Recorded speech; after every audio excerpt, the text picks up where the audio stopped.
সৰভোগৰ বাৰ্ডছ একাডেমীৰ নৱাগত আদৰণি সভা বৰপেটা জিলা সৰভোগৰ ব্যক্তিগত খণ্ডৰ শিক্ষানুষ্ঠানসমূহৰ ভিতৰত অন্যতম বাৰ্ডছ একাডেমী আজি বাৰ্ডছ একাডেমীৰ 2024 বৰ্ষৰ নৱাগত আদৰণি সভা অনুষ্ঠিত হৈ যায়।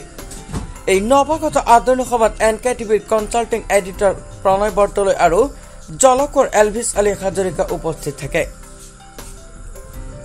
আহি পেলাই এখন শিক্ষানুষ্ঠানখন প্ৰত্যক্ষ কৰি অভিভূত হৈছোঁ। নৱাগত আদৰণি সভা মই বহু ঠাইত বিভিন্ন ঠাইত আমি এনেকুৱা অনুষ্ঠানত যোগ দিওঁ, কিন্তু ইয়াৰ ছাত্ৰ ছাত্ৰীসকলৰ শৃংখলাবদ্ধতা আৰু কোনো হুলস্থুল নকৰাৰ কথাখিনি শুনিছে, দেখি ভাল লাগিলে।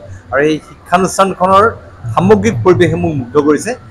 মই আশা ৰাখিম যে বৰনগৰৰ এই শিক্ষানুষ্ঠানে অসমত ইতিমধ্যে শিক্ষাৰ জ্যোতি জিলিকাই তুলিছে। এইখন বিদ্যালয়ৰ পৰা বহু ছাত্ৰ ছাত্ৰীয়ে পজিশ্যন লৈ তেওঁলোকে পাছ কৰিছে, বিভিন্ন প্ৰান্তত তেওঁলোকে জিলিকি আছে আৰু এইখন জিলিকি উঠক ছাত্ৰ ছাত্ৰীসকলৰ মই উত্তৰোত্তৰ উন্নতি কামনা কৰিলোঁ।